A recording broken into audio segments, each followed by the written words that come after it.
সকাল সকাল উঠে শাশুড়ি মা করে নিয়ে এসেছে বাজার, বিভিন্ন রকম মাছ আর তার প্রিপারেশনস।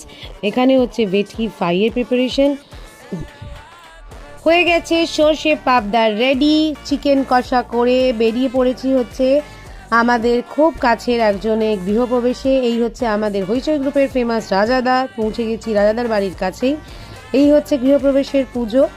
পুজো মানেই হচ্ছে খাওয়া দাওয়া। এই ছিল আমাদের ইয়ামি ইয়ামি লাঞ্চ, সবাই মিলে হইচই গ্রুপের আবার একসাথে আড্ডা, গল্প, হাসাহাসি এইসব করে টোরে আমরা এবার বাড়ি ফেরার পথে। সেই যে সকালে প্রিপারেশনস দেখিয়েছিলাম, এবার হচ্ছে সেই অনুষ্ঠান। বৃষ্টি থেকে এসে গরম গরম 2 কাপ ক্যাপুচিনো কফি, তারপর ছিল হচ্ছে এটা আমার প্রিপারেশন। আর দেখো শুধু কার আইবুড়ো ভাত, সোনাই আমাদের জন্য এত কিছু গিফট নিয়ে এসে আইবুড়ো ভাত খাওয়া শুরু হয়ে গেছে, সবাই মিলে বসে আড্ডা দিতে দিতে। আর আমাদের সানডেটাও এখানেই শেষ।